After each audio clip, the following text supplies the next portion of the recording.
Hi everybody, welcome back and thank you for joining me again. I hope the art therapy directives have been going well. I hope you've just completely surrendered, jumped right into it, as there are no expectations, there's no right or wrong way of doing this. I hope you've enjoyed them in some way. Today I'm going to be sharing some art techniques derived from dialectical behavioral therapy. Today we're going to be building a distress tolerance basket together, and this can be really helpful for those of you who have kids that are having a difficult time with the situation right now, not being able to go to school and not being able to see their friends. So this kit doesn't necessarily have all the answers for your kids, but it does have a few tools and techniques, art-based techniques, that can help ground them and center them during this time. So if they're having a really hard time understanding why they can't go out and they kind of get frustrated and their emotions become a bit dysregulated and they're really upset and they can't seem to ground themselves or recenter, this basket is filled with really fun stuff that hopefully can help them kind of bring themselves back to the present moment and find ways to ground themselves and find ways to express those emotions in a more productive manner. So first things first, grab a container. You may have an extra one around the house that you used for storage, or you can simply use a Tupperware that you used to put food in. So this is my container. I got this from the dollar store. It's pretty good, pretty big, holds a lot. And now I'm going to show you what I fill my container with. So first up we have a squishy balloon. I filled mine with rice. You can fill it with beans, flour, whatever you want. Maybe make different ones so that they have different squish to them. Squishing this balloon can be a very cathartic experience on its own. So if your kid is experiencing really difficult emotions, whether it be anger, sadness, so this is number one, just to kind of have them release that frustration into their balloon and find ways to center themselves in this moment. Alright, staying on the topic of cathartic experiences, meaning that it can be very releasing and freeing in the experience itself, I have a painting I've done with plasticine. So if you have good old Dollarama plasticine at home, all you gotta do is simply pick a piece of the plasticine on, put it onto the paper and press it in, smear it. The colors blend really well together, as you can see that I've done here. So the whites kind of blend into the pinks and the blues. Encourage your kid to make something completely abstract, or you can focus on a theme, whether it be what they're experiencing right now, the emotion that they're experiencing right now, or just something fun for them to do in the moment. But yeah, I've done a few of these myself and I find them very enjoyable and I feel a lot of release as I do it. Just the experience of pressing the plasticine into the page and really smearing it down is just really grounding, but also I feel a lot of release. So this is a great one to do. So next up I'm going to show you guys one of my favorite ones, the glitter jar.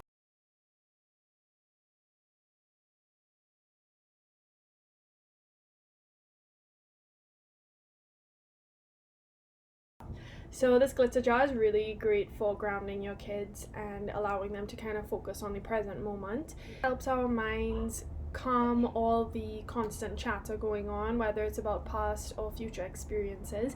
It really brings us to the present moment, especially when we give it a good shake and we focus on the glitter slowly kind of settling. A great way is to just like kind of pick which color. So let's say I focus on the gold one and just watch as they settle, breathe in, breathe out. The glitter jar is really great for just relaxation, calming yourself, mindful communication, and paying attention to our senses just so we understand how to regulate our emotions. Something else I have in my box of goodies is some of these kinds of rocks that you may have in like a fish tank or something, and some sand, whatever sand you can get your hands on. What you would do is you put the sand into a plate, whether it be a paper plate or a normal kitchen plate, and using your finger, a toothpick, a skewer, whatever you want to use, you would kind of draw a design within that sand, and that in itself can be really calming, relaxing, cathartic. The stones, you kind of start to create a design, like a mandala sort of design. A mandala is kind of like what I have in the background here. So you start from the center, work your way out, or you can start from the outside, work your way inward, and just draw these lines with your fingers and really begin to focus on the present moment and grounding yourself and what you're doing, and place those rocks into the lines that you've created with your fingers. You know, you can come up with like a million designs. You can draw lines going outward from the center, whatever it may be. But again, this in itself can be really relaxing, having your hands kind of work through the sand and placing stones one by one individually. So another really great technique that I actually used to use when I was younger, I found it really helpful, were worry dolls. So this worry doll is a little bit bigger than the one I used to have when I was a kid. Worry dolls originated from Guatemala, pretty sure. And the ones I had fit into a container like this big, and they were really tiny. They were like 1 inch tall probably. Most of them are made from like a piece of paper just kind of folded. I think it's a bit thicker, maybe like Bristol board. And what they do is they take thread and they kind of create the clothes. So they would make like a little pants for them and a little shirt or a dress. And they would put kind of like little dots for the faces. And so what you do with worry dolls is often when we're going to sleep, we're kind of flooded with a lot of our thoughts. And so right before going to bed, what I would do is I'd give each one of my dolls a worry and I'd put it under my pillow. Let's say that night I had 3 worries that were really weighing me down and upsetting me.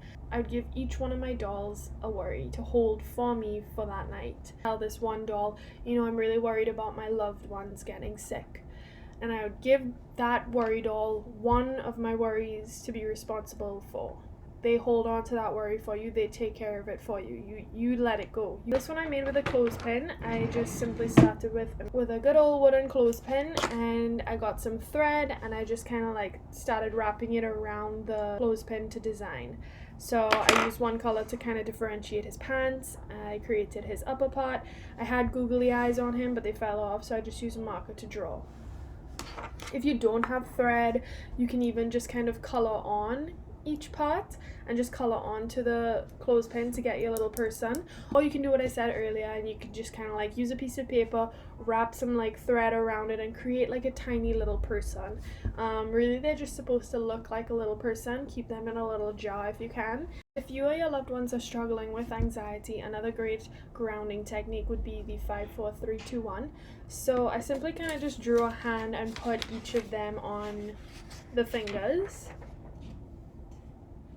So what you would do when experiencing an overwhelming amount of anxiety and you're having trouble kind of grounding yourself, what you'd want to do is first of all focus on your breath. Try your best to kind of control and slow it down. And then focus on 5 things you can see in that moment. So kind of look around your room. Sometimes it would be 5 blue things that you can see. The more specific is the more you'd kind of concentrate on where you are, what you're experiencing.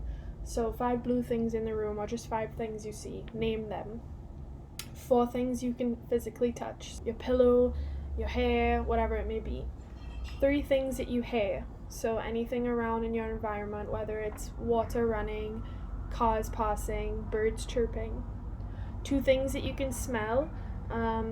Sometimes I find that if I can't smell or taste something in the moment, I just think of my favorite things. So 2 things I can smell, 2 of my favorite smells. So I would say lavender and a vanilla candle or something.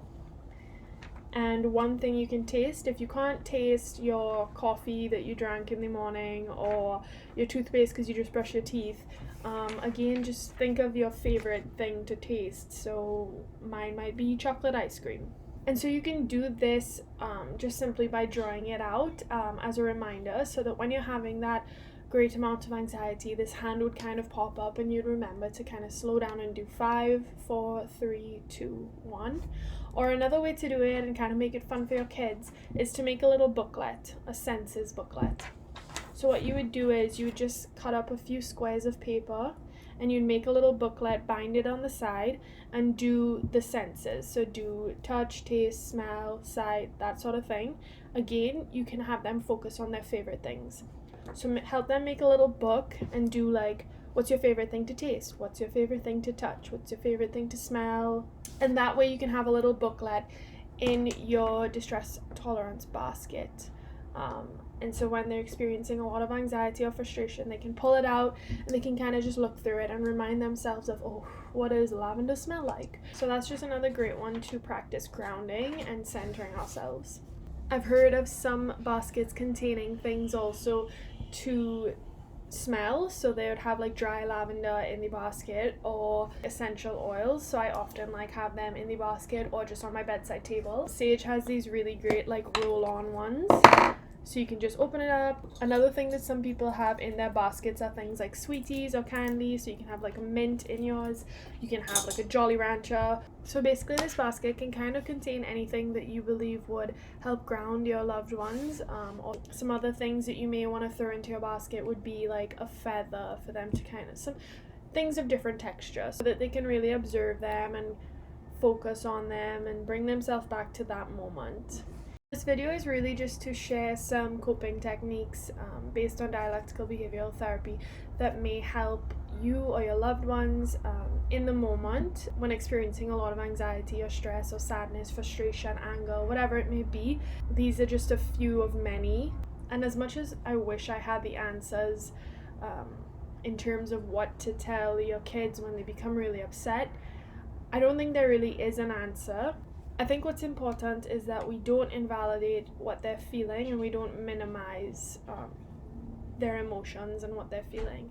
So the most I could offer or share right now, aside from the skills to kind of cope, I think giving them the opportunity to express themselves artistically can be really great. Maybe have them do an art piece on the emotion that they're feeling, or an art piece on what they miss about going to school, or what, you know, an art piece on their friends, whatever it may be, and just give them the opportunity to talk. I think that's one of the biggest ways we can help right now, help them kind of express what they're feeling, feel heard, and validate what they're feeling. I think the moment that we say, everyone's experiencing that, or don't be silly, or stop overreacting, it's important for us to kind of hold that together, take a step back, and just allow them to talk. I'm sorry that, you know, you can't see your friends right now. It sucks. Like, it must be really hard not being able to see them. Let them know that you are there to support them in any way possible. Ask them, what can I do to help? But even, you know, with your parents, with your roommates, you know, with your partner, whoever it may be, I urge you not to shut them down. Hear them out, allow them to express their frustrations. Don't invalidate what they're feeling, and just offer your support. Just kind of say, you know, this sucks and I wish I could do more about it, or, you know, we all wish we could do more about it, but what can I do in this moment to help? What would help you feel better? And maybe they'll have an answer.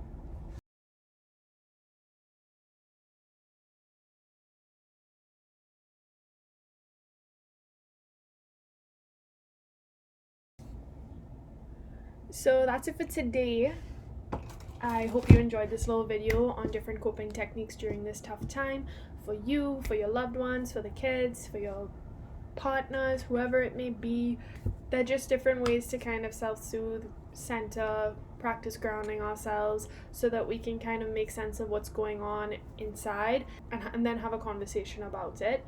Again, I urge you to encourage your kids to make art. It's fun, it's enjoyable, it's something to do during this quiet time. But if you kind of focus on what's going on right now and give them the opportunity to express that, it could also just be really helpful for them to put what's going on in here down on paper and find the time to hear them out and listen to what they have to say. Continue to stay safe. I will be on the Zoom chat tomorrow with Peaks for Change, so I look forward to seeing you guys there.